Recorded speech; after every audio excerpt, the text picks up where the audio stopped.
ଆରେ ଆରେ ମୁଁ ଦେଖେ ତ କଣ ଏଗୁଡା ସବୁ ହେଇଛି ଛିନ ଛତ୍ର ଖଟ ଉପରେ ପଡିଛି। ଆରେ ନା ନା।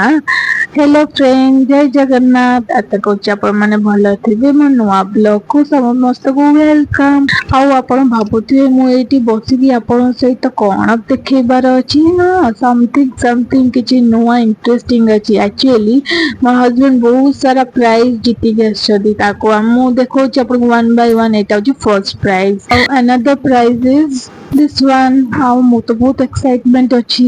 ମୋ ହଜବେଣ୍ଡ ଜିତିଛନ୍ତି, ମୁଁ ଏକ୍ସାଇଟମେଣ୍ଟ ହେବିନି କେମିତି କଣ। ଆଉ ତାପରେ ଗୁଡାଏ ସାର୍ଟିଫିକେଟ ନେଇ ଆସୁଛନ୍ତି। ଓହୋ, ଗରମରେ ତ ଆକୁ ତ ୟୁଜ କରିହବ ଆଉ ଫ୍ୟାନ କଣ ଦରକାର। ତାପରେ ଆଉ ଗୋଟେ ମୂଲ୍ୟବାନ ଜିନିଷ ତାଙ୍କ ଜୀବନର ସାଥ ମିଳିଯାଉଛି, ସେ ପୁରା ନିଜକୁ ଧନ୍ୟ ମନେ କରୁଛନ୍ତି। ତାପରେ ଆଉ ଗୋଟେ ଅନାଦର ହଉଛନ୍ତି, ଦେଖୁଛନ୍ତି ଗୋଟେ ପ୍ୟାକେଟ ରେ କଣ ଅଛି, ଖୋଲିକି ଦେଖେ ତ ୱାଓ, ଏଟା ତ ଗୋଟେ ବୁଫର, ଗୋଟେ ମ୍ୟୁଜିକ ବକ୍ସ। ବଢିଆ ହେଲା ଆଉ। ଆମର ତ ପାର୍ଟି ସାର୍ଟି ହବ, ଡିଜେ ଡିଜେ ପୁରା ବାଜିବ ଆଉ ରାତି ସାରା ପୁରା କମ୍ପିବ। ଏଇଟା ବଢିଆ, one of the my favourite gift. କିନ୍ତୁ ତାଙ୍କୁ ବାବୁର ପସନ୍ଦ ନାହିଁ। ଆଉ ଗୋଟେ ଚାର୍ଜର ପଏଣ୍ଟ ସବୁ ଦେଇଛନ୍ତି। ତାକୁ ବାବୁର ପଇସା ଦରକାର। ଓ ଦେଖିଆ ତାକୁ, ଚାଲନ୍ତୁ ଆମେ ୱିଶ କରିବା। ସେ ତ ଘରେ ନଥିଲେ।